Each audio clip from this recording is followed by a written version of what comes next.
Turn up the champagne, pop. It's my house, come on, turn it up. Hello, and welcome back to Spittin Sports with Lamar. I am Casey Lamar, and I'm coming at you from the 256. Today is Monday, so you know that means college football recap. So I'll go ahead and get to that in just 2 seconds. But I wanted to thank you guys for checking out all the videos so far, and for the support that you've given to this point. It means a lot. I enjoy doing this every day, and having people be able to watch it and enjoy it too makes me want to do it that much more. So I just wanted to say thank you guys for the support to this point. But let's go ahead and get right to the college football recap for Week 8. So, of course, on Saturday, top 25 teams as always. Obviously, it starts with 1, goes down to the lowest ranked team that played in the top 25. But obviously, number 1 Alabama, they did what they've been doing all season to this point. They just start early and just beat the dog snot out of the team that they play. Missouri has been the closest game they've played so far. They jumped out fast, but Missouri got it back to a 3-point game at one point. Then Bama just poured it on. But Saturday was no different from every game. Bama was up 28-0 after the first quarter. The second quarter, they got beat in the second quarter. I know they were even 14-14, but Tennessee really they moved the ball. They looked a lot better in the second quarter, and then in the third, Bama scored 16 more points. Tennessee put on another touchdown. Then there was no scoring in the fourth. But Bama overall, they just beat the crap out of Tennessee, much like you'd expect. 2 weeks. 2 weeks will be one of the biggest SEC games of the season. You got Bama headed to LSU in 2 weeks. Both teams are off this Saturday. But Bama, 58-21, no troubles there. Tua, he aggravated his knee at one point on a touchdown pass again, and then obviously they got him out of the game. Jalen Hurts had surgery yesterday. He had a high ankle sprain. They did a small procedure to help the healing. They said he'll be out this week, but he should be ready to go for LSU in 2 weeks. Josh Jacobs was the lead back on Saturday, and Jalen Waddle, the freshman wide receiver, he absolutely tore it up for Alabama as well. But Bama won 58-21 to stay undefeated. Next, you had number 2 Ohio State. They got absolutely embarrassed on Saturday night by Purdue. Purdue ran them off the field. It was 14-3 at the half, Purdue, and they never looked back. It was 21-6 after 3, and then Purdue scored 28 points in the fourth quarter to Ohio State's 14 to win 49-20. Ohio State got absolutely embarrassed. I thought Purdue had a chance to make it an interesting game, but they didn't just make it interesting. They embarrassed the Buckeyes on Saturday night. Haskins threw 73 passes. He threw for 470 yards, but he threw 73 passes. Some interceptions. He had 2 touchdowns. Knox for Purdue absolutely went off. The quarterback for Purdue absolutely went off. And Rondale Moore, I believe he's one of the best freshmen in the country, if not the best. He had 12 catches, 170 yards, and 2 touchdowns, and a beast touchdown to really put the game away when he ran through the defender, kept his balance, and scored. But there's no other way to say it. Ohio State got absolutely embarrassed. This is a game that will keep them out of the playoffs if it comes down to them and another team, much like last year. Iowa ran Ohio State off the field by 31 last year at home. Purdue runs them off the field by 29, 49-20 on Saturday night. Ohio State, they got to do some searching. They had been slipping in the last few weeks, and then they just got the crap beat out of them. That's the only way to put it. But number 2, Ohio State Buckeyes go down big time in West Lafayette, Indiana, however you want to say it, West Lafayette. However it's said, either way, the Boilermakers embarrassed the Buckeyes 49-20. Next, Clemson's still good at football, in case anybody was wondering. This really put a lot of doubters to sleep. I thought this was going to be a closer game, but I did think Clemson would eventually win. But it was never even a football game. They ran the Wolfpack, North Carolina State Wolfpack, off the field.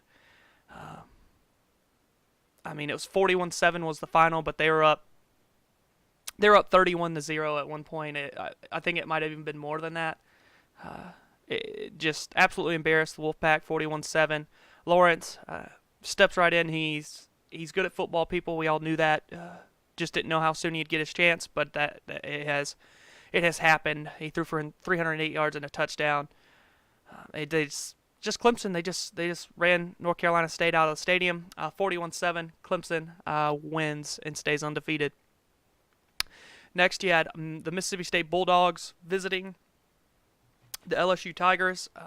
Mississippi State's problem in this game was the problem that they've had all season, the offense. They don't have no offensive play in the SEC to this point. Even against Auburn, they scored points. I didn't like the offense. LSU struggled offensively too. It was a messy game, sloppy game. Both defenses, the two very physical football teams. Mississippi State's defense is legit. They just can't do anything on offense. LSU, they ended up widening the gap when it was all said and done. 19-3 was the final score. Number 5 LSU over Mississippi State Bulldogs. Burrow didn't have a good game. Neither offense was really any good or too good in this game, but LSU they got it done like many expected. 19-3 was the final score, setting up that huge matchup in 2 weeks with Alabama. LSU's 7-1. They've got a chance to take control of the West, but we all know how good Alabama's been to this point and how good they are. But huge game in 2 weeks. Ready for it to happen. Ready to see that game in 2 weeks from now. But LSU improves to 7-1. Mississippi State falls to 4-3. LSU 19-3 over the Bulldogs. Next, one of the games of the weekend, you could say, just because of the rivalry. You had Michigan in East Lansing taking on the Michigan State Spartans. Obviously, we saw them get into it before the game. Michigan players tore up the logo with his cleats before the game. Just all kinds of stuff like that. But Michigan's much like the Alabama that we were used to seeing. They beat you down with defense, and they just grind the game out and beat you up, running the ball, and they just do what they got to do to win the game. They suffocate you with their defense, keep you from scoring. They do what they got to do to win the game offensively. The final score was 21-7. The Wolverines pulled it out, 7-1. They're in the driver's seat now. It looks like the Big Ten, they're at the top now. So they still have to play Ohio State, but Michigan is in prime position to win the East. Yeah, to win the Big Ten East this season. They're 21-7. They won 21-7 over the Spartans on Saturday. Shea Patterson, he threw for 212 and 2 touchdowns. Donovan Peoples-Jones only had 1 catch, but it was a 79-yard touchdown catch. Higdon, he had 33 carries, 144 yards for the Wolverines. But they just suffocated Michigan State, shut them down. The only points Michigan State got was on the Philly special, the Spartan special you could have called it Saturday. A throw to the quarterback in the end zone for a touchdown. But Michigan wins 21-7. Next, Oklahoma. They jumped out early on TCU. TCU fought back, and then Oklahoma shut it down after that. Oklahoma's still a good football team. We knew that already. We know Texas is a good football team now, obviously. But Oklahoma, they ended up just running away from TCU eventually. 52-27 was the final. Kyler Murray, 19-24, 213, 4 touchdowns. The Sooners, they improved to 6-1. They're by no means out of the playoff picture or out of the conversation for making a run at a national title. But they did what they had to do. They won the game, 52-27 over the Horned Frogs. UCF, they just keep winning football games, but it doesn't look like they're going to get moved any further past 10. We'll see when the playoff rankings come out next week. But it looks like they've reached their peak in the AP poll because they've left them at 10 the last 2 weeks in a row with some people losing. But UCF, they just did what they've been doing. They won 37-10 and improved to 7-0 on the season. Next, game day was at this game. Number 12, Oregon at number 25, Washington State. You always know Washington State's going to throw the ball and throw it a lot. Mike Leach is their coach, so that's what he does. He throws the football. They were up 27-0 at halftime. Obviously, I was going with the Ducks in this game. I thought the Ducks had righted the ship. Looked like they wanted to make a run in the Pac-12. And then they turned around and lost to the Cougars. Washington State, they're now 6-1. They look like they're in prime position to make a run in the Pac-12 because the Pac-12 is just wide open at this point. There's nobody that's overwhelmingly the favorite anymore. It'd be a surprise to see them make the playoffs this season. Anybody from the Pac-12 to make the playoffs this season. But Washington State, they eventually finished off Oregon 34-20. Oregon scored 17 in the third to make it 27-17, and then Washington State added a touchdown in the fourth to really put it away. And they won the game 34-20. They're now 6-1. Oregon falls to 5-2, but Washington State takes down Oregon. The next one, this was a long, drawn-out game. Vanderbilt and Kentucky. It was 7-7 at half, and then Kentucky they put in another touchdown. Snell put in a touchdown in the fourth quarter to make it 14-7. And Kentucky at home, they grinded out another victory. Their defense is good. Their run game's good. They still don't have a pass offense. That's going to be their downfall. I think them playing at home against Georgia is going to help them. But we'll see. We'll see in 2 weeks. They play November 3rd, same day as Alabama. LSU plays. So that same weekend. So we'll see. But Kentucky holds the keys right now.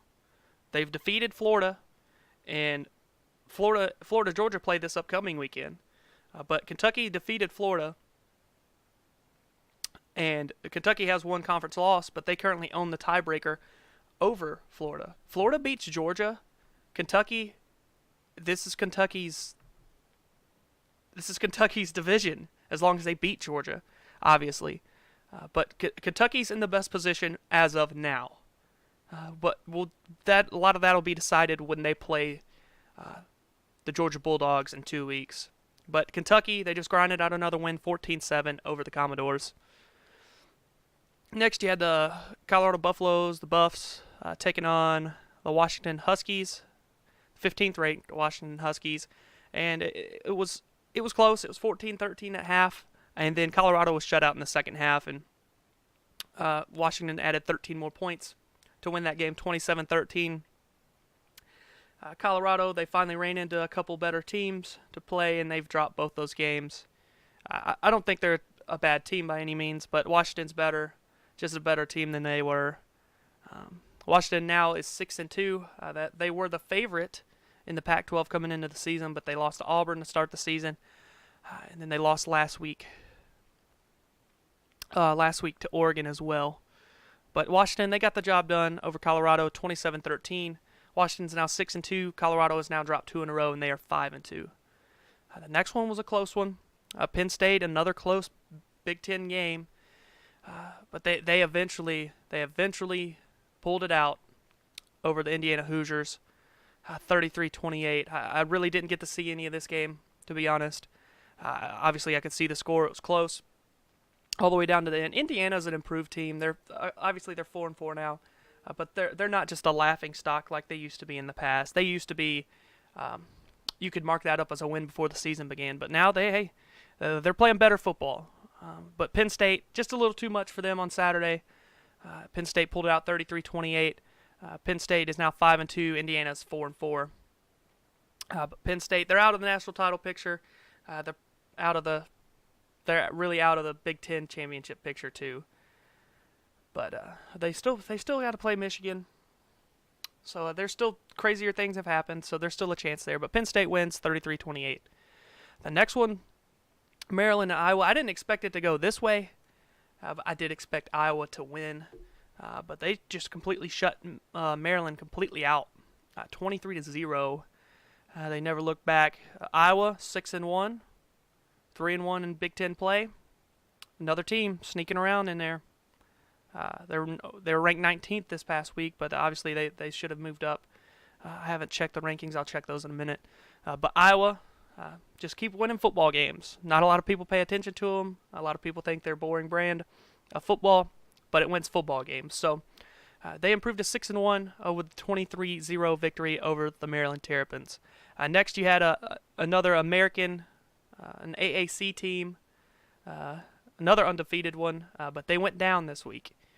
Cincinnati, they were undefeated going into Temple, but they got that game to overtime. But they fell. They threw an interception in overtime on a long final last gasp play. They threw a pick, and Temple won. That put Temple at 5-3 now, but they're 4-0 in conference play. Cincinnati now is 6-1, 2-1 overall. But Temple, they took down undefeated Cincinnati 24-17. Next, you had another American Conference team that's undefeated that played a game closer than you would expect it to be. You had the South Florida Bulls taking on the UConn Huskies. And South Florida, they stayed undefeated. 7-0. Blake Barnett's doing good things for them. The running game's doing good things for them. But South Florida, they just found another way to win. They went to the final play of the game against Tulsa last week. They went late into this game with UConn here, but the final score was 38-30. South Florida stays undefeated at 7-0. They were ranked 21st. They obviously moved up after this weekend. But South Florida stays undefeated. And then lastly, you had Wisconsin taking on Illinois, and they did what you'd expect them to do. They really beat up on Illinois when all was said and done. It was 21-7, 28-7 at one point in the second quarter. Obviously, it was 28-10 at halftime. But Wisconsin, no real struggles with Illinois on Saturday. That game started out clear, and then it was snowing. there was flurries, and then all of a sudden it just a blizzard out of nowhere. It was those games are always fun to watch. But Wisconsin, they improved to 5-2. They're 3-1 in conference play, so they're still the team to beat in the West. Obviously, they already own the tiebreaker over Iowa on that side. So, but Wisconsin, they take care of Illinois 49-20. That is it for the games. I'll go ahead and give a quick look at the top 25. Alabama received all 61 votes. They received all the votes for first place in the AP poll this week. Clemson is now 2, Notre Dame is 3, LSU 4, Michigan is 5. Texas is 6, Georgia 7. You got Oklahoma at 8 now. Florida, they jumped 2 spots. Florida, Georgia, top 10 matchup this weekend. Going to be one heck of a football game, but Florida is 9, and UCF finishes off the top 10 at number 10. Ohio State fell all the way to 11 from 2. Kentucky jumped 2 spots to 12. They jumped West Virginia. West Virginia did not play this weekend, so they got jumped by a team who did play in Kentucky.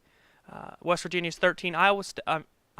Washington State jumped all the way to 14, jumped 11 spots with that huge win over Oregon. You had Washington State at 15. Texas A&M has improved. They are now 16. Penn State moved 1 spot to 17. Iowa 1 spot to 18. Oregon fell 7 spots to 19. South Florida, Wisconsin jumped 3 spots to 20. South Florida stayed pat. They stayed where they were at 21. NC State dropped 6 spots. I'm surprised they didn't drop out after how bad they got beat by Clemson, but they dropped 6 spots to 22. You got 3 new guys to the rankings that weren't in the rankings last week anyway. Utah at 5-2. They're now 23rd in the country. You have Stanford. They're back in the rankings this week at 24. And you got Appalachian State. Look at the Sun Belt there. Appalachian State is now 25th at 5-1 this season. And then obviously the 3 teams that dropped out. Cincinnati fell from 20 to out of the rankings. Mississippi State fell from 22 to out. And Michigan State fell from 24 to out. But that is it. That is all I wanted to say for the games this weekend.